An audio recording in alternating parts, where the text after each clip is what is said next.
நீங்கள் பார்த்து கொண்டிருப்பது நாட்டுக்கோட்டை நகரத்தார் டிவி. என்னன்னா நம்ம கிட்டத்தட்ட நம்ம நகரத்தார் செயலில் ஒரு 100 இன்டர்வியூ மேலே பண்ணியிருப்போம். இந்த மாதிரி நடிச்சு நான் யாரையும் பார்த்ததில்லை. நீங்க முழு எக்ஸ்பிரஷனோட தான் ஒவ்வொரு விஷயம் சொல்லிட்டு இருக்கீங்க. இவ்வளவு எக்ஸ்பிரசிவா எனக்கு தெரிஞ்சு ஃபர்ஸ்ட் இன்டர்வியூ. அப்படியா? ஒரு ஜென்ரலா ஒரு உரையாடல் இருக்கும், அவ்வளவுதான் இருக்கும். இவ்வளவு எக்ஸ்பிரசிவா தான் இருக்காது. எனக்கு ரொம்ப இன்ட்ரெஸ்டிங்கா இருக்குது. அதுதான். அதுக்கப்புறம் நியூஸ் ஆங்கரா நான் நிறைய நியூஸ் ரீடர், ஆமா, எல்லா சேனல்லையும் ஒர்க் பண்ணியிருக்கேன். Almost Sun TV, Vijay TV, Polimer TV, Raj TV, Makkal TV, கடைசியாக பாலிமரில் ஒரு 7 வருஷம் நியூஸ் ப்ரெசென்டராக இருந்தேன். அதுக்கு முன்னாடி நிறைய சேனல்களில் சன் டிவியில் மஃபத்லால் வெட்டு நிச்சயம் சொல்லி ஒரு ஸ்பான்சர்டு ப்ரோக்ராமே கிட்டத்தட்ட ஒரு 1.5 வருஷம் பண்ணேன். ஸோ இது என்னென்னா, இதெல்லாம் ஒரு கேமரா ஃபியர் முதல்ல இல்லாமல் இருந்தது. ஆனால் என்னை முதல்ல கேமரா முன்னாடி நிப்பாட்டி நீ நியூஸ் நல்லா படிக்க முடியும்னு எனக்கு நம்பிக்கை ஏற்படுத்தினது திரு ரமேஷ் பிரபா அவர்கள். ஆங்கரிங் எப்படி பண்ணுறதுங்கிறது இயல்பாக வந்தது. காரணம் என்னென்னா, நியூஸ் ரீடர் அப்படிங்கிறது பீச் மண்ணில் சைக்கிள் ஓட்டுற மாதிரி. அப்புறம் தார் ரோட்டில் பென்ஸ் கார் ஈஸியாக ஓட்டலாம். ஏன்னா ஒரு நியூஸ் ரீடராக, ஒரு நியூஸ் ப்ரெசென்டராக இருக்கும்போது தான் அந்த டிக்ஷன், உச்சரிப்பு, எங்கே பங்க்சுவேஷன், இதெல்லாம் ரொம்ப பர்ஃபெக்டாக இருக்கணும். அப்படி அவங்க ஃபஸ்ட்டு நான் அப்பியர் ஆன படம் உல்லாசம், ஜேடி ஜெரி அவர்கள் இயக்குனர். அதில் ஜேடி எனக்கு ரொம்ப, ஜெரி 2 பேருமே நெருங்கிய நண்பர்கள் தான். என்னுடைய பள்ளி நாட்களில் ராஜம் டீச்சர்னு ஒருத்தங்க இருந்தாங்க. இப்போவும் அவங்கள நான் மரியாதையோட வணங்குறேன். நான் காரணம், என்னுடைய தமிழ் உச்சரிப்புக்கு முக்கியமான காரணக்கர்த்தா அவங்க தான். ஸ்கேலில் அடிச்சு திருத்தி படிக்க சொல்லுவாங்க. ஸ்கூல் ப்ரேயரில் செய்திகள் படிப்பேன். அந்த நியூஸ் பேப்பரை வச்சு செய்தி படிப்பேன். அதுக்கப்புறம் ஆங்கிலம் கற்றுக்கொள்வது கொஞ்சம் சவாலாக இருந்தது. ஏன்னா நான் 12ஆம் வகுப்பு வரைக்கும் தமிழ் மீடியத்தில் படித்தேன். மை நேம் இஸ் எம் அருணாச்சலம்ங்கிறத தவிர எனக்கு ஆங்கிலம் தெரியாது. ஆனால் அது கொஞ்சம் ஃபார்மசி போனதுக்கப்புறம் ரொம்ப தடுமாறிட்டேன். என்னன்னா, முழுக்க அப்படியே கண்ணை கட்டி காட்டில் விட்ட மாதிரி இருந்தது. முழுக்க எல்லாமே ஆங்கிலம். என்னடா அது அப்படின்னு சொல்லிட்டு, அதுக்கப்புறம் அதில் நம்மளை தயார்படுத்திக்கணும்னு சொல்லிட்டு வலுக்கட்டாயமாக இந்து பேப்பர் தினமும் வாங்கி படிக்க ஆரம்பித்தோம். ஒன்றுமே புரியாது. வைர நகைகளின் வியாபார சாம்ராஜ்யம் KNC diamonds. Carat and carat, Arimalam Muthu Kannan, Ranganayaki Kannan. ஆன்மீக ஆனந்தம் தரும் சிவம் திருநீர் அணிந்து சிந்தை குளிர்வீர். உங்கள் வாழ்வு சிறக்க சிவம் திருநீர் அணிவீர். சென்னையில் வைர நகைகள் வாங்க R Arunachalam, A Ramnath, smart diamonds, traditionally modern jewellery, T Nagar, Chennai. Nattukottai Nagarathar இணையவழி தொலைக்காட்சி நேயர்கள் அனைவருக்கும் வணக்கம். தொடர்ச்சியாக நமது நேர்காணலில் ஆகச்சிறந்த நகரத்தார் ஆளுமைகளை சந்தித்து வருகிறோம். இன்று நாம் சந்திக்க இருப்பவர் மிகவும் ஒரு சுவாரஸ்யமான ஒரு மனிதர். கேராவேன் அருணாச்சலம் என்று சொன்னால் இன்று சினிமா துறையில் அத்தனை பேருக்கும் தெரியும். தலை சிறந்த பத்திரிகையாளர், திரைப்பட நடிகர், ஆவணப்பட இயக்குனர். இப்பொழுது ஒரு கேராவேன் அருணாச்சலம் அவர்களை இன்று நாம் சந்திக்கிறோம். வணக்கம். வணக்கம் சார். மிக்க மகிழ்ச்சி அருணாச்சலம், உங்களை சந்திச்சது. ரொம்ப நன்றி. ஒரு பேசிக்கான ஒரு அறிமுகம், உங்களுடைய ஊர், கோயில், அதை பற்றி. என்னுடைய ஊர் ராங்கியம். நான் இளையத்தாக்குடி கழனி வாசல் எங்களுடைய கோயில். சரி, மகிழ்ச்சி. இப்போ உங்களுடைய கேரியர் நீங்கள் பத்திரிகையாளராக தான் நீங்கள் இந்த துறைக்கு வந்தீங்க இல்லையா? அதை பற்றி ஏர்லி டேஸ் அதை பற்றி கொஞ்சம் சொல்லுங்கள். நான் என்னுடைய தந்தையாரின் விருப்பப்படி தான் நான் பிஃபார்ம் அண்ணாமலை பல்கலைக்கழகத்தில் சேர்ந்தேன். சரி. அப்போ எனக்கு அதில் பெரிய விருப்பம் இல்லை. ஆனால் என்னுடைய தாய்மாமா அவர் மருத்துவத்துறையில் இருந்தார். அதனால் அவர் சொன்னார், நம்ம பின்னாடி ஒரு மேனுஃபேக்சரிங் யூனிட் ஒன்று ஆரம்பிக்கலாம்ப்பா, நீ படினாரு. எனக்கு ஓகே, எனக்கு அதில் மாமா இருக்கிறதுனால சரி, நான் அவர் சொல்கிறது சரியாக தான் இருக்கும் அப்படின்னு சொல்லிட்டு ஒரு அரைகுறை மனசோடு தான் இருந்தேன். ஆனால் என்னுடைய முழு விருப்பமும் மீடியாவின் மேலே தான் இருந்தது ஆரம்பத்திலே. ஆமாம். காரணம் என்னென்னா, அதுக்கு காரணமாக அந்த தாய்மாமா தான். ஏன்னா அந்த தாய்மாமா மெடிக்கல் ரெப்ரசன்டேட்டிவாக இருந்தார். ஸோ அந்த மருத்துவர்களை பார்க்க போகும்போது மெடிக்கல் ரெப்ரசன்டேட்டிவாக கடைசியாக தான் பார்ப்பாங்க. அப்போ அந்த காத்திருப்பு நேரத்தை பயன்படுத்திக்கிறதுக்காக அவர் நிறைய புத்தகங்கள் படிப்பார். வார பத்திரிகைகள், மாத பத்திரிகைகள் எல்லாமே படிப்பார். ஸோ நான் அப்போ திருப்பராய் துறையில் சின்ன வயசில் ஹாஸ்டலில் படித்தேன். அப்போ படிக்கும்போது வீக்லி ஹாலிடேஸ்க்கு எங்கள் மாமா திருச்சியில் இருந்தார் பக்கத்தில். அதனால் அவர் ரூமுக்கு வந்துடுவேன். அப்போ அவர் காலையில் கிளம்பி டாக்டர்ஸ் பார்க்க போயிடுவார். அவர் போனதுக்கப்புறம் அந்த பாட்டில்லாம், மருந்து பாட்டில்லாம் தொடச்சி வைக்க சொல்லுவார். தொடச்சி வச்சிருவேன். மீதி நேரம் என்ன பண்ணுறதுன்னு தெரியாது. அப்படி 6வது படிக்கும்போது வேறு வழி இல்லாமல் அங்கே இருக்கிற புத்தகங்களை படிக்க ஆரம்பித்தேன். சரி. அப்படி படிக்க ஆரம்பிச்சது போது தான் இந்த உலகத்தின் பல கதவுகள் எனக்கு திறந்து விட்டதாக நான் உணர்ந்தேன். ஏன்னா அரை நூலகம் படித்தவன் ஒரு எழுத்தாளன் ஆகிறான் அப்படின்னு ஒரு சீன பழமொழி ஒன்று உண்டு. அதன்படி படிக்க படிக்க படிக்க எனக்குள்ள ஓரளவு எல்லாரும் புரிஞ்சுக்கிற மாதிரி எளிய நடையில் எழுதக்கூடிய ஒரு ஆற்றல் கிடைச்சதுங்கன்னா அதுக்கு என் தாய்மாமா தான் காரணம். அந்த விதை அங்கே தூவப்பட்டது. அதிலிருந்து தேடி தேடி புத்தகங்களை வந்து தேனி மாதிரி படிக்க ஆரம்பித்தேன். வந்து எந்த ஊரில் போனாலும் முதல்ல நூலகம் எங்கே இருக்குதுன்னு போய் பார்த்துட்டு அங்கே என்ன புத்தகங்கள் நமக்கு தெரியாத புத்தகங்கள் இருக்கா அப்படின்னு போய் பார்த்துட்டு அங்கே அதிக நேரம் செலவிடுறது என்னுடைய வழக்கமாக இருந்தது. அப்படி நான் படித்த புத்தகங்கள் தான் என்னை வந்து ஒரு பண்பட்ட மனிதனாக என்னை மாற்றியது அப்படின்னு சொன்னால் அது மிகையல்ல. ஸோ அங்கேருந்து ஆரம்பித்ததுனால தான் நான் வந்து மீடியாவுக்கு போயிடணும் அப்படின்னு சொல்லி ரொம்ப பேரார்வப்பட்டேன். பத்திரிக்கையாளர் நான் வந்தோம். ஏன்னா அப்போ டிவி அவ்வளோ பிரபலம் கிடையாது. அதனால் வந்து இந்த மாதிரி டிஜிட்டல் மீடியாவும் கிடையாது. ஸோ ஒரு பெரிய பத்திரிக்கையாளர் வரணும் அப்படிங்கிறது தான் என்னுடைய லட்சியம், கனவு எல்லாமாவும் இருந்தது. ஆனால் எங்கள் தந்தையாருக்கு அதில் பெரிய விருப்பம் இல்லை. அது என்னப்பா அதில் என்ன பெருசாக சம்பாதிச்சிட முடியும், நீ வந்து ஒரு ப்ரொஃபஷனல் டிகிரி படித்து முடிச்சிடு, பிஃபார்ம் படித்து முடிச்சிடு, அதுக்கப்புறமும் உனக்கு அதில் விருப்பம் இல்லை, இதில் சம்பாதிக்க முடியாது, இல்லை இதை விட அதிகமாக சம்பாதிக்கலாம், இல்லை அப்போ ஆர்வம் இல்லை, எது வேணாலும் நீ சொல்லு, ஆனால் எனக்காக ஒரு ப்ரொஃபஷனல் டிகிரி முடிச்சிருந்தார். அப்போ அந்த அப்ளிகேஷன் ஃபார்மில் கையெழுத்து போடும்போது நான் சொன்னேன், இது உங்களுக்காக தான் போடுறேன், ஆனால் ஒரு நாள் இந்த துறையில் நான் இருக்க மாட்டேன், அது எனக்கு இப்போவே தெரியும் அப்படின்னு சொல்லிட்டு தான் நான் அந்த அப்ளிகேஷன் ஃபார்மில் கையெழுத்து போட்டேன். ஸோ அப்படித்தான் நீங்கள் வந்து அப்பாவுக்காக படித்து முடிக்கிறீங்க. படிக்கிற காலத்தில் நீங்கள் விகடன் வரீங்களே? ஆமாம், நான் வந்து அண்ணாமலை பல்கலைக்கழகத்தில் படிக்கும்போது அப்போவும் இந்த விகடன் மாணவ பத்திரிகையாளர் திட்டம் ஆரம்பித்து ஒரு 4வது வருஷம். அப்போ வந்து அதுக்கு வந்து தொடர்ச்சியான தேர்வுகள் உண்டு. கிட்டத்தட்ட ஒரு 3500 பேர் என்னோட கம்ப்ளீட் பண்ணாங்க. கடைசியில் ஒரு 56 பேர் தான் அதில் வந்து செலக்ட் பண்ணாங்க. ஸோ அதில் வந்து முதல் கட்ட தேர்வு அப்ளிகேஷன்லேயே நிறைய பேரை வடிகட்டிடுவாங்க. அவங்க அப்ளிகேஷனை எப்படி ஃபில்லப் பண்ணுறாங்க, அதில் ஒரு ட்ரிக்கி கொஸ்டின் ஒன்று கேட்டிருப்பாங்க. அப்புறம் நேர்முக தேர்வு திருச்சியில், எழுத்து தேர்வு திருச்சியில் நடந்தது. அதுலேயும் செலக்ட் ஆகிறவங்களுக்கு வந்து அடுத்தது 3வதாக நேர்முக தேர்வு இருக்கும். நேர்முக தேர்வில் வந்து அவங்க வந்து சில டாஸ்க்கு கொடுப்பாங்க. அதில் ஜெயிக்கிறவங்களுக்கு 4வது கட்டமாக இந்த பொறுப்பை மாணவ நிருபருங்கிற பொறுப்பு அவங்களுக்கு கொடுக்கப்படும். அப்படி ஒரு 4 ஸ்டேஜில் ஃபில்டர் பண்ணி தான் இப்போவும் அவங்க அதே மாதிரி விகடன் மாணவ பத்திரிகையாளர் திட்டம் சிறந்து விளங்குறதுக்கு காரணம் அவங்க வந்து அப்படி தேர்வு முறைகளை வந்து ரொம்பவும் மிகச்சரியான முறையில் கட்டமைச்சிருக்காங்க. இந்த தேர்வு முறையை பார்த்து நியூயார்க் டைம்ஸ் வந்து இதே மாதிரி ஒரு பெரிய சிஸ்டம் ஒன்று ஆரம்பிச்சாங்கன்னு சொல்லி பின்னாடி எங்களுக்கே அந்த தகவல் அவங்க அனுப்பிச்சு எங்களுக்கு நன்றி தெரிவிச்சிருந்தாங்க, நான் விகடனில் ஒர்க் பண்ணும்போதே. ஸோ அது ஒரு பெரிய சக்ஸஸாக வந்தது அந்த ப்ரோக்ராம். ஸோ அதில் நான் 3வது வருடம் படிக்கும்போது அதில் செலக்ட் ஆனேன். அதுக்கப்புறம் பார்த்தீங்கன்னா நான் வந்து வகுப்பறைகளுக்கு போனதை விட கட்சி கூட்டங்களுக்கும் பத்திரிகை சம்மந்தமாக வேலைக்கு போனது தான் அதிகம். அதனால ஓரளவு நல்லாவே படித்து அது பாஸ் பண்ணியாச்சு.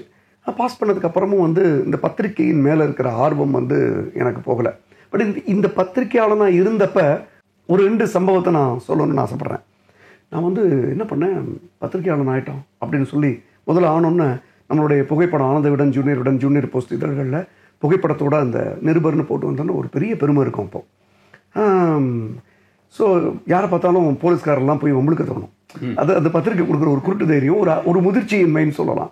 முதல்ல வந்து நான் அப்ளிகேஷன்லாம் போட்டு எல்லாம் முடிச்சுட்டு கடைசியாக நேர்முக தேர்வுக்கு என்னை அழைச்சிருந்தாங்கன்னு சொன்னேன் இல்லையா. அந்த நேர்முக தேர்வுக்கு போகிறதுக்கு வந்து அவங்க கொடுத்துருந்த தேதி வந்து என்னுடைய யூனிவர்சிட்டி எக்ஸாம். அதில் அவங்க ஒரு கண்டிஷனாகவே போட்டிருந்தாங்க, எக்காரணம் கொண்டும் இந்த தேதி மாற்றி அறிவிக்கப்பட மாட்டாது அப்படின்னு போட்டிருந்தாங்க. என்னடா அது அப்படின்னு சொல்லிட்டு என்ன பண்ணுறதுன்னு தெரியலையேன்னு ஒரே குழப்பமாயிடுச்சு. யூனிவர்சிட்டி எக்ஸாம்ங்கிறது முக்கியமான விஷயம், ஒரு செமஸ்டர் தேர்வு. இந்த பக்கம் நான் என்னுடைய கனவை நோக்கி பயணப்பட வேண்டிய ஒரு துறை சம்மந்தப்பட்ட விஷயம். இதில் எதை சூஸ் பண்ணுறது எனக்கு ஒரே குழப்பமாக இருந்தது. வேறு வழி இல்லாமல் என்ன பண்ணேன், அப்போ வந்து எங்களுடைய தேர்வுத்துறை தலைவர் திரு சொக்கலிங்கம் அவர்களை நான் போய் பார்த்தேன். அவர் வந்து அண்ணாமலை பல்கலைக்கழகத்தின் தேர்வுத்துறை தலைவர் திரு சொக்கலிங்கம் அவர்களை போய் பார்த்தேன். அவரை போய் பார்த்துட்டு இந்த மாதிரி நான் ஆனந்த விடன் பத்திரிகைக்கு மாணவ பத்திரிகையாளர் திட்டத்துக்கு தேர்வு செய்யப்பட்டு கடைசி கட்ட வரைக்கும் வந்துட்டேன். ஆனால் அதே தேதியில் நேர்முக தேர்வான தேதியில் இந்த மாதிரி யூனிவர்சிட்டி எக்ஸாம் இருக்குது, எனக்கு என்ன பண்ணுறதுன்னு தெரியல சார் அப்படின்னு. அப்படியா, சரி நீ ஒரு 5 நிமிஷம் உட்காருங்க, நான் உங்களை கூப்பிட்றேன் அப்படின்னாரு. சரி வெளியில் உட்காந்துருந்தேன். மறுபடியும் ஒரு 5 நிமிஷம் கழிச்சு கூப்பிட்டார். நான் ஒரு கடிதம் எழுதி இதில் வச்சுருக்கேன், இதை நீங்களே போஸ்ட் பண்ணிவிடுங்க. திரு மதன் அவர்களுக்கு இதில் ஒரு கடிதம் வச்சுருக்கேன், அதில் இந்த கடிதத்தை இணைச்சு நீங்கள் வந்து உங்களோட ரெக்வஸ்ட்டை விகடனுக்கு அனுப்புங்க அப்படின்னு ஒன்று. ஒரு சின்ன அவநம்பிக்கையோட சரி சார் அப்படின்னு சொல்லிட்டு வாங்கிட்டு வந்துட்டேன். அது ஒட்டி இருந்தது, அதனால் நான் பிரிக்கலை. அதன் பேரில் அதன் மேலே இன்னொரு கடிதம் வச்சு இந்த மாதிரி என்னால் வர இயலாத சூழ்நிலையை நான் தெரிவித்து கடிதம் எழுதியிருந்தேன். எனக்கு அதில் பெரிய நம்பிக்கை இல்லை. காரணம் என்ன அப்படின்னா, அவர் வந்து ஒரு எத்தனையோ யூனிவர்சிட்டி இருக்குது தமிழ்நாட்டில், ஒரு யூனிவர்சிட்டியோட எக்ஸாமினேஷன் கண்ட்ரோலர் அவர். விகடன்கிறது ஒரு பெரிய பத்திரிக்கை, இது எப்படி சரியாக வரும்? சரி, அவர் கொடுத்துட்டாரு, அதை அனுப்பாமல் இருக்கக்கூடாது அப்படின்னு நினச்சிட்டேன். ஆச்சரியம் என்னென்னா, 4 நாட்களில் எனக்காக மறுதேதி என்னுடைய ஒரே ஒருத்தருக்காக அவங்க ஒரு மறுதேதி எனக்கு கொடுத்துருந்தாங்க. அது எனக்கு வந்து ரொம்ப ஆச்சரியமாக இருந்தது. சரின்னு சொல்லிவிட்டு நான் அவர்கிட்ட போய் சொன்னேன், சார் ரொம்ப நன்றி சார், வந்து எனக்கு அது நான் இப்படி அவங்க எனக்காக தேதியை மாற்றி கொடுப்பாங்கன்னு நான் நினைக்கவே இல்லை, ரொம்ப சந்தோஷம், wish you all the best, நீங்கள் போயிட்டு வாங்க அப்படின்னாங்க. இல்லை சார், அது உங்களுக்கு தெரியுமா சார் மதன் சாரை, நீங்கள் சொன்னீங்களே அப்படின்னு. அம்மாமா தெரியும், நான் குஹன்கிற பேரில் வந்து கட்டுரைகள் எழுதிட்டு இருக்கேன் ஆனந்த விடலில்.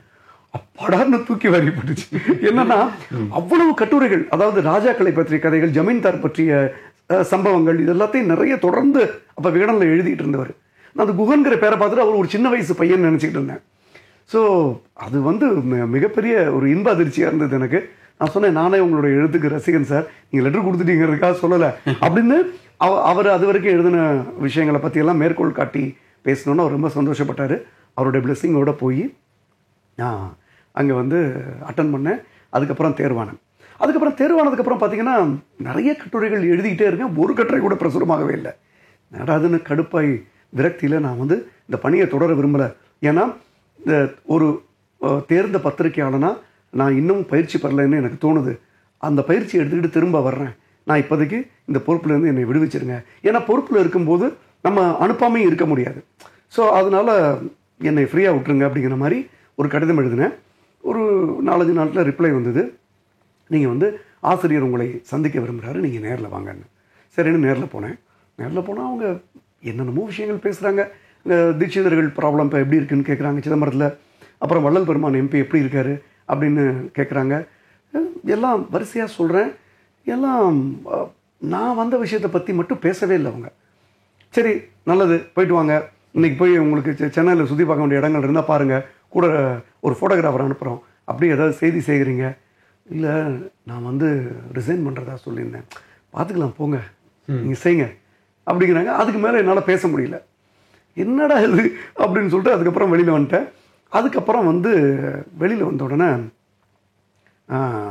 மதன் சார் தனியாக உங்களை கூப்பிட்றாரு அப்படின்னாங்க. ஏன்னா ஆசிரியரும் இணை ஆசிரியரும் சேர்ந்து தான் மீட் பண்ணாங்க. இப்போ மதன் சார் உங்களை கூப்பிட்றாருன்னா திருப்பி மதன் சார்கிட்ட போனேன். என்ன இதை பற்றி பேசாமல் மற்ற விஷயங்களை பற்றி பேசிட்டு உங்களை அனுப்பிச்சிட்டார் ஆசிரியர்னு பார்க்குறீங்களா அப்படின்னாரு. நான் சிரிச்சுட்டு பேசாமல் இருந்தேன். அசோகன் உங்களுடைய கோஆர்டினேட்டர் இப்போ வந்து திரு அசோகன் அவர்கள் வந்து இந்து பத்திரிகையோட ஆசிரியர், தமிழ் இந்து இருக்குல்ல அவனோட ஆசிரியர், எனக்கும் குரு, என்னுடைய பத்திரிகை குரு ஒரு 4-5 பேர் இருக்காங்க. சுபா வெங்கட், அசோகன் சார், மதன் சார், இப்படி ஆரம்பித்து நிறைய. ஸோ அதில் வந்து அசோகன் வந்து உங்கள் கோஆர்டினேட்டர் இல்லை, அப்போ கோஆர்டினேட்டர் அவர் எங்களுக்கு கோஆர்டினேட்டர் இல்லையா, ஒரு நிமிஷம் இருங்க, அசோகனை வர சொல்லுப்பா அப்படின்னாரு. அசோகன் சார் உள்ளே வந்தார். சார் அப்படின்னாரு. அருணாச்சலம் தெரியும் சார் அப்படின்னாரு. என்ன அவர் போடுற செய்தி அனுப்புகிற செய்தி நீ எதையும் போடுறது இல்லையாமே நீங்கள் அப்படின்னாரு. அப்படியா சார்? இல்லை சார், அவர் நிறைய அனுப்புகிறாரு.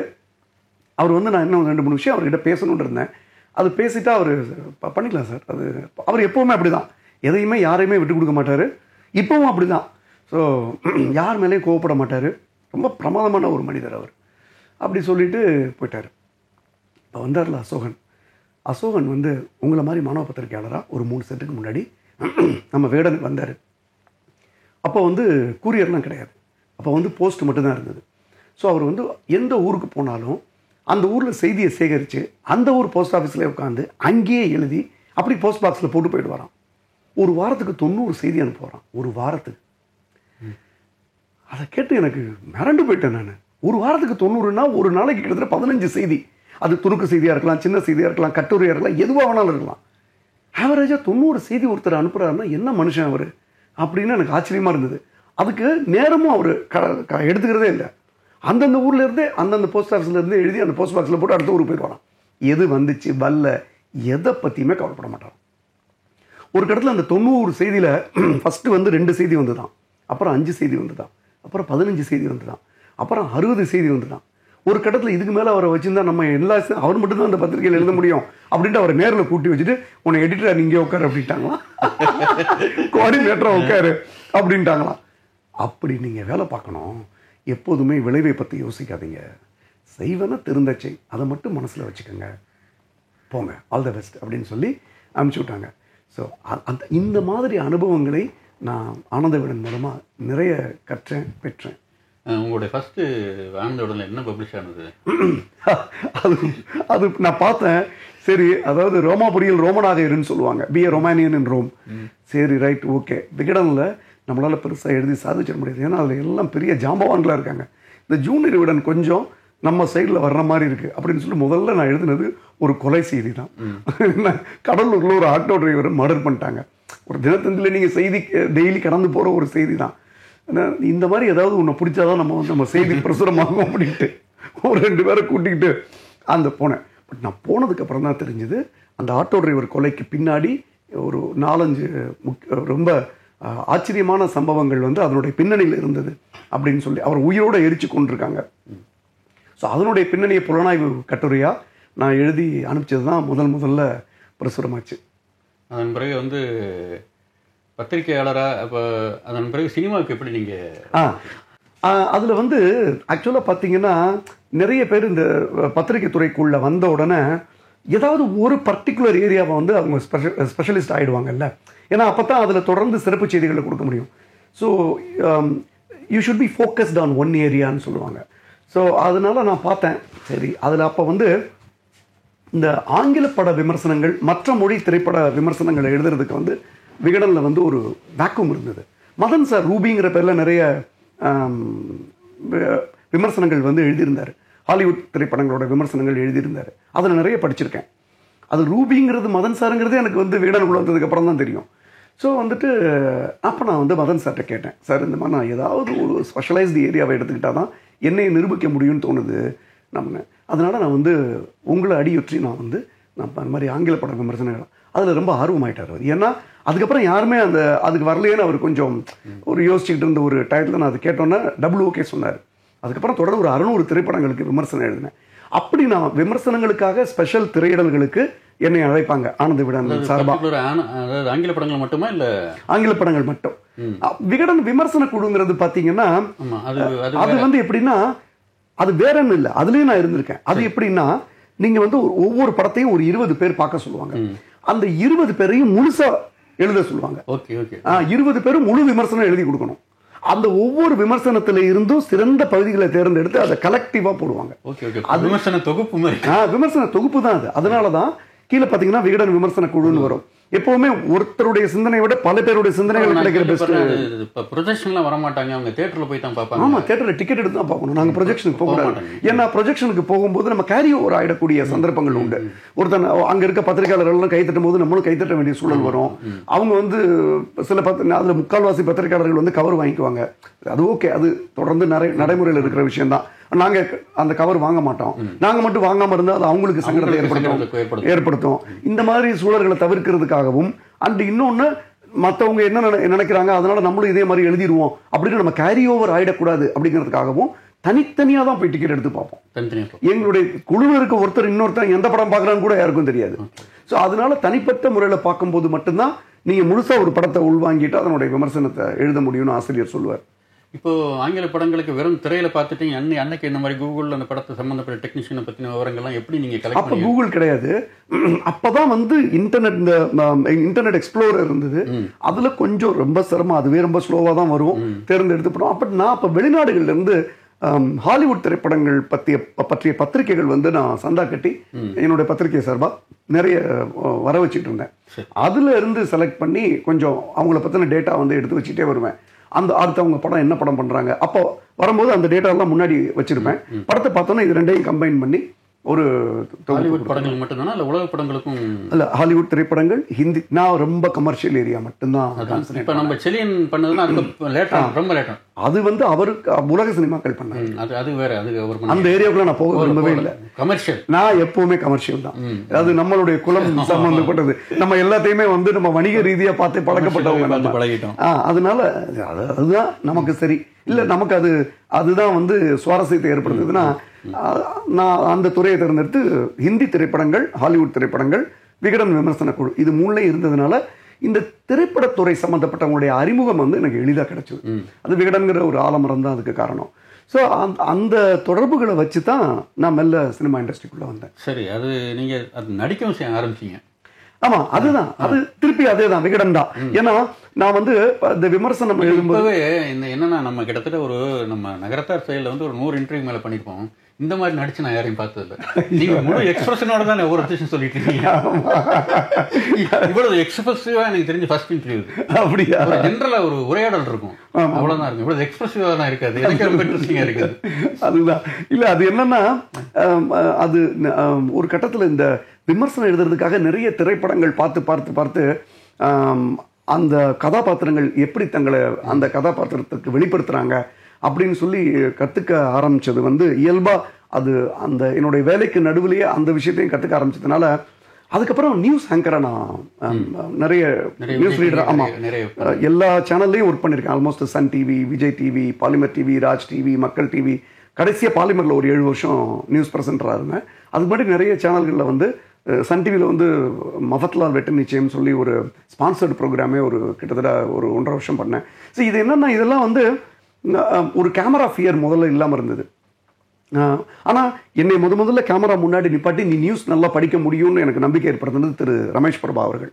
இந்த வார்த்தை விளையாட்டு அதெல்லாம் பண்ணுவார் இல்லையா, திரு ரமேஷ் பிரபா அவர்களுக்கு நான் எப்போவுமே நன்றி கடன் பட்டிருக்கேன். அண்ணன் தான் சொல்லுவேன் அவரை. அவர் தான் வந்து என்னை முதல்ல எடிட் பாயிண்டில் வந்து என்னை நியூஸ் ரீடிங் டெஸ்ட் எடுத்து நான் அப்போ ஜெர்மனுக்கு போய் நியூஸ் படிக்கிறதா இருந்தது. ஏன்னா இங்கே லைவ் டெலிகாஸ்ட் கிடையாது இல்லையா, அப்போ அங்கே போகிறதா இருந்தது. பட் அதுக்கப்புறம் நான் அங்கே போக முடியல.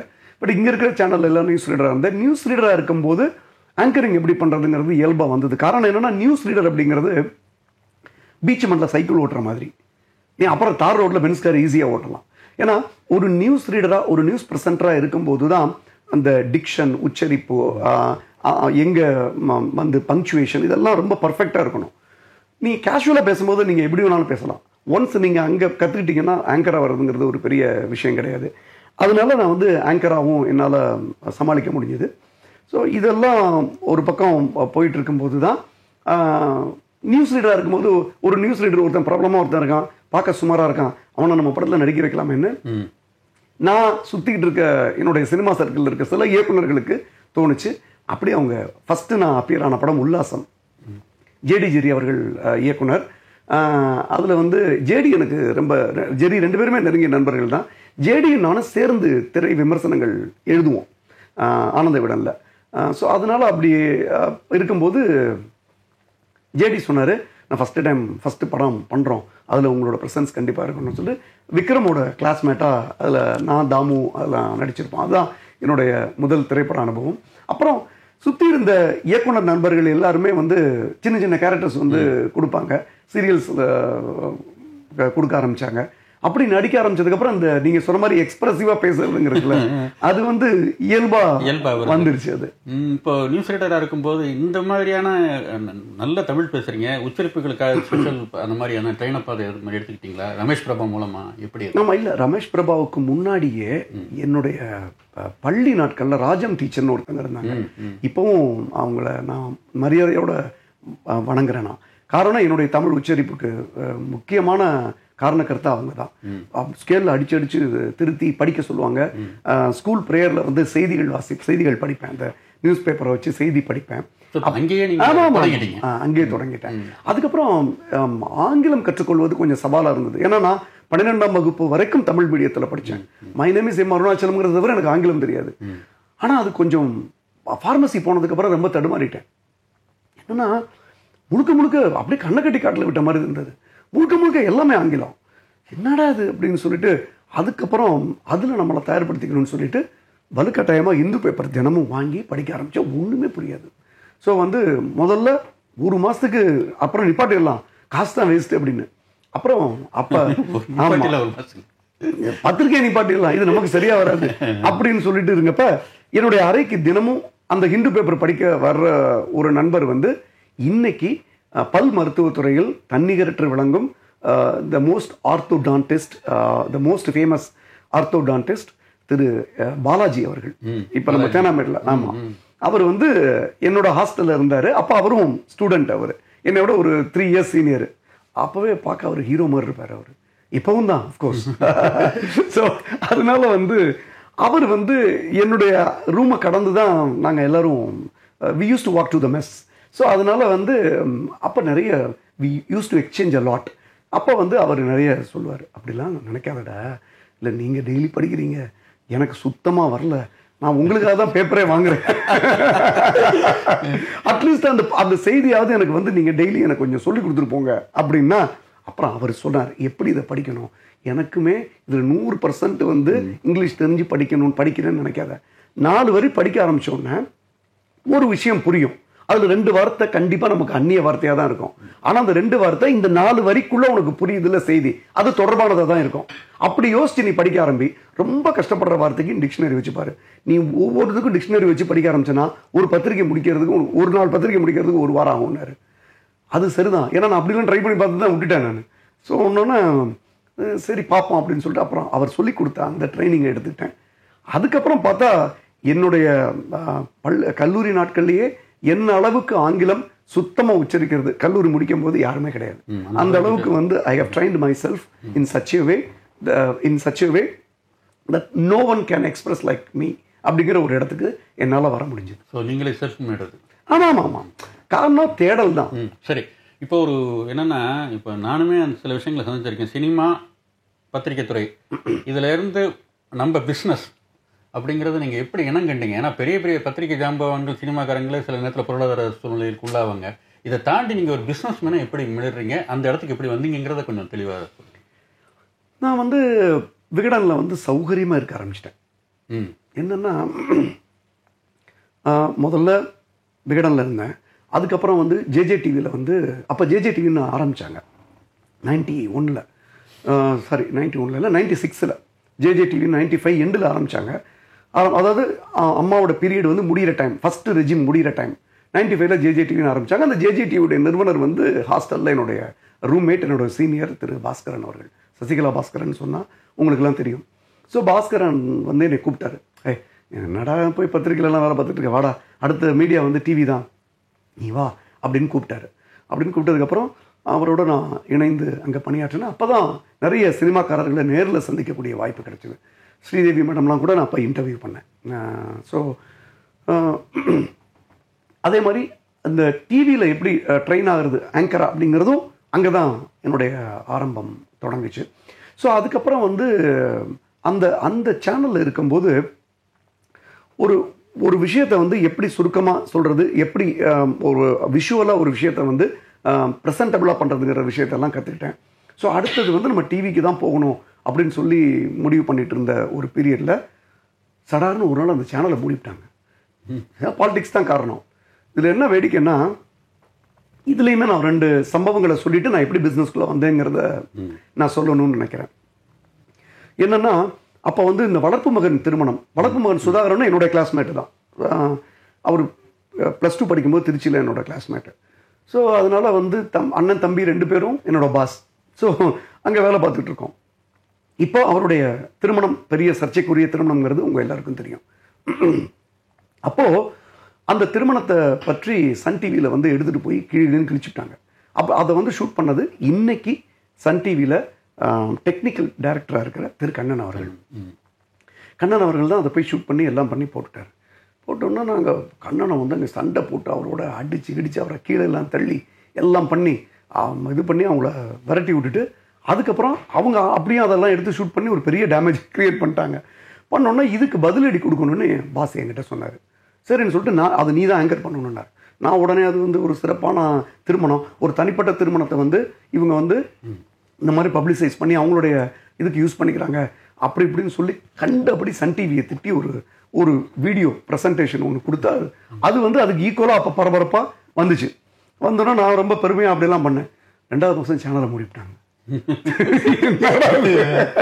ஐயோ, இப்போ அதுக்கப்புறம் நான் போய் வேலை கேட்டா ஒரு கௌரவமா இருக்கிற இடம் சன் டிவி மட்டும்தான். இப்போ ஒட்டுமொத்தம் ஒரு இரும்பு திரை போட்டு அந்த கதவே இரும்பு கதவை போட்டு அந்த வழியை அடைச்சுட்டாங்க. என்னடா பண்றதுன்னு ஒரே யோசனையாகி திருப்பி நான் வந்து ஆனந்த விகடனுக்கு வந்தேன். ஆனந்த விகடனுக்கு வந்து ஆசிரியர் சொல்லியிருந்தார், நீ எப்போ வேணாலும் நீங்கள் வாங்க அப்படின்னு சொல்லி. அதனால் அங்கே போய் விசாரி இருந்தாலும் இந்த இந்த ஒன்ஸ் ரயில்வே ட்ராக்குக்கு பக்கத்தில் இருந்தவன் அமைதியான இடத்துல தூங்க முடியாதுன்னு சொல்லுவாங்கல்ல, அந்த மாதிரி இந்த மீடியாக்குள்ளே ஒன்ஸ் வந்துட்டோம்னா திருப்பி பத்திரிக்கையெல்லாம் பெரிய சுவாரஸ்யம் கிடையாது. இருந்தாலும் நம்ம கொடுக்குற வேலையை செஞ்சுட்டு இருப்போம்னு சொல்லிட்டு செஞ்சுட்டு இருந்தேன். அப்போ திரு கலாநிதி மாறன் அவர்களை போய் இன்டர்வியூ எடுத்துட்டு வாங்கினா, கருப்பு தின்ன கூலியா அப்படின்னு சொல்லிட்டு டக்குன்னு உடனே என்ன பண்ணேன், அவரை இன்டர்வியூ பண்ணுறதுக்கு டைம் கேட்டேன். டைம் கேட்டு போய் உட்காந்துருக்கேன். இப்போ நான் போகும்போது ஒரு நடுக்கத்தோடு போகிறேன். ஏன்னா அங்கே இருக்க, அதாவது அது ஒரு சம்பவத்தில் அந்த சண்டை போட்ட போது அடித்து தள்ளினது, கீழே தள்ளி விட்டது, கேமரா உடைச்சதெல்லாம் ஒரு சம்பவம். அதோட போயிருந்தா கூட என் முகம் மறந்துருக்கும். அதை வேற நான் வந்து டிவியில், எங்கள் சேனலில் ஜேஜே டிவியில் அதை பற்றி விலாவாரியாக பேசி என் முகத்தை 100% ரெஜிஸ்டர் பண்ணி வச்சுருந்தேன். இப்போ வந்து என்ன பண்ணுறது, ரொம்ப ஒரு சின்ன பயத்தோடையும் ஒரு குற்ற உணர்ச்சியோடையும் அப்போ அறிவாலயத்தில் இருந்தது சன் டிவி. ஸோ வந்து அதில் ரிசப்ஷனில் உட்காந்துருக்கேன். யாரை பார்த்தாலும் பயமாக இருக்கு எனக்கு. இவரை வந்து கூட்டத்தில் இருந்துருப்பாரோ, யாராவது நீ சாதாரணமாக பார்த்தா கூட அந்த சம்பவத்துக்காக தான் நம்மளை பார்க்குறாங்க போல இருக்கு, திருடனுக்கு தேல் கட்டினா எப்படி இருக்கும், அந்த மாதிரி இப்படியே பார்த்துக்கிட்டு இருந்தேன். என்னடா ரொம்ப ஒரு அன்ஈஸியாக இருந்தது எனக்கு. என்னடா அவர் கூப்பிடவே இல்லை, அந்த வெயிட் பண்ண சொல்லியிருக்காரு. நாங்கள் இப்போ அந்த அது வந்து சென்ட்ரு ரிசப்ஷன், 2 பக்கமும் 2 பகுதியாக இருக்கும் அந்த அலுவலகம். இப்போ வந்து இங்கே கலைஞர் டிவி இருக்குது, இந்த பக்கம் வந்து மேனேஜ்மெண்ட் சைடு, இந்த பக்கம் வந்து ப்ரொடக்ஷன் சைடு. ஸோ மேனேஜ்மெண்ட் சைட்லேருந்து திரு கலாநிதி மாறன் அவர்கள் அப்படி மெதுவாக நடந்து கிராஸ் பண்ணி ரிசப்ஷனை கிராஸ் பண்ணி அந்த பக்கம் போகிறாரு. ப்ரொடக்ஷன் சைடு போகிறவர் இப்படி என்னை பார்த்துட்டே போயிட்டு, நீங்கள் அருணாச்சலமா அப்படின்னாரு. ஆமாம் அப்படின்னு. நீங்கள் தானா அது, ஒரு 5 நிமிஷம் இருங்கன்னு சொல்லிட்டு ப்ரொடக்ஷன் சைடு அவர் போன வேலையை பார்த்துட்டு திரும்பி வாங்கன்னு சொல்லி அவரே ரூம்குள்ளே கூட்டி போயிட்டாரு. அப்பா ஏதோ தெரியல, என்ன சொல்ல போகிறாரோ தெரியலையே அப்படின்னு சொல்லிட்டு உள்ளே போனோன்னே, நீங்கள் தான் அந்த அருணாச்சலமா, நான் யாரோ நினச்சேன். அது இல்லை சார், நான் இன்னைக்கு வந்து சாதாரண அம்பு வில்லு வேற ஒருத்தர் அப்படி இப்படின்னு நமக்கு தெரிஞ்ச வித்தையெல்லாம் சொல்லிட்டு அவர் சிரிச்சுக்கிட்டு, அதெல்லாம் விடுங்க, இப்போ என்ன பண்ணுறீங்க நீங்கள் அப்படின்னு ஒரு வரியில் எளிமையாக அந்த இடத்த கடந்து வந்துட்டார் அவர். அதுதான் ஒருத்தர் சாதாரணமாக இவ்வளோ பெரிய இடத்துக்குலாம் வந்துட முடியாது. வந்துட்டு நீங்கள் இப்போ என்ன பண்ணுறீங்க அப்படின்னாரு. இல்லை சார் ஆனந்த விடல. ஆமாம், அதுக்கு தான் இன்டர்வியூ வந்திருக்கீங்கல்ல, இன்டர்வியூ நான் கொடுக்குறேன், நீங்கள் சொல்லுங்கள் நீங்கள் இப்போ என்ன பண்ணுறீங்க அப்படின்னாரு. மீடியாவில் என்ன பண்ண போகிறீங்க அப்படின்னாரு. தெரியல சார், வேலை கேட்கலான்னு நினச்சி தான் இருந்தேன், ஆனால் இப்படி வந்து உங்களை மோஸ்ட் டேமேஜ் நான் தான் பண்ணியிருக்கேன், அதுவும் கண்ணன் சார்லாம் பிடிச்சி கீழே தள்ளி விட்டேன், அதனால் வந்து நான் எப்படி உங்ககிட்ட வேலை கேட்க முடியும்னு, உங்களை நியூஸ் ரீடராக போடலான்னு சொன்னதே கண்ணன் தான் அப்படின்னாரு. இது அடுத்த அதிர்ச்சி எனக்கு. என்னடா அது அப்படின்னு சொல்லிட்டு எனக்கு ரொம்ப ஆச்சரியமா இருந்தது. அது அதாவது ஒரு நிறுவனத்தில் தலைமை பொறுப்பில் இருக்கிறவங்க ஒருத்தர் ஒரு மாதிரி சிந்திக்கலாம், எல்லாரும் ஒரே மாதிரி எப்படி சிந்திக்க முடியும்? எனக்கு ஆச்சரியமா இருந்தது. நான் பேசாமல் இருந்தேன். என்ன பேசாமல் இருக்கீங்கன்னாரு. இல்லை, நான் உங்கள் இடத்துல இருந்திருந்தா என்னை வந்து முதல்ல வெளில போடான்னு சொல்லியிருப்பேன் நான். சேச்சா, அதில் என்னங்க இருக்குது, நீங்கள் அங்கே கொடுத்த வேலையை நீங்கள் செஞ்சீங்க, அதனால ஒன்றும் பிரச்சனை இல்லை. கண்ணனும் அதுதான் சொன்னார். அவர் என்ன சார் பண்ணுவார், பட் அவர் is a very talented person, நம்ம எடுத்துக்கலான்னு சொன்னார். கண்ணன் தான் என்கிட்ட சொன்னான், அவன் தான் பேசுவார், ஏன்னா அவன் சொந்தக்காரர், ரிலேட்டிவ் அவர் அப்படின்னு சொல்லி சொன்னார்.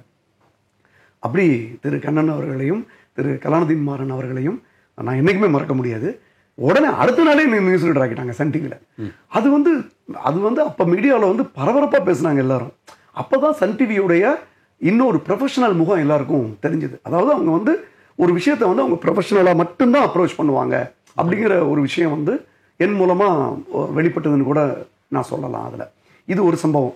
ரெண்டாவது பார்த்தீங்கன்னா, அப்போ நான் சன் டிவியில் பரபரப்பாக நியூஸ் படிக்க ஆரம்பிச்சிட்டேன். டெய்லி காலையில் போகும்போது கலைஞர் அங்கே வாக்கிங் போவார். அப்போ கீழே அவரை பார்த்துட்டீங்கன்னா, அப்போல்லாம் ரெக்கார்டட் டெலிகாஸ்ட் தானே, இதை எடுத்துகிட்டு போய் பிஎஸ்என்எலுக்கு போய் டெலிகாஸ்ட் பண்ணணும். அதனால காலையில் நாங்களாம் 4:30 மணிக்கு அங்கே மேக்கப்போட ரெடியாக இருக்கணும், ஏசியெல்லாம் இருக்காது. அதனால சீக்கிரம் 3:30 மணிக்கே எழுந்திரிச்சு குளிச்சுட்டு 4:30 மணிக்கெலாம் அங்கே போய் நியூஸ் ரூமில் உட்காந்து படித்து பார்த்து, ப்ராம்ப்டர் கூட சம்டைம்ஸ் இருக்காது, ரொம்ப அப்போ தான் ப்ராம்ப்டர்லாம் வந்த புதுசு.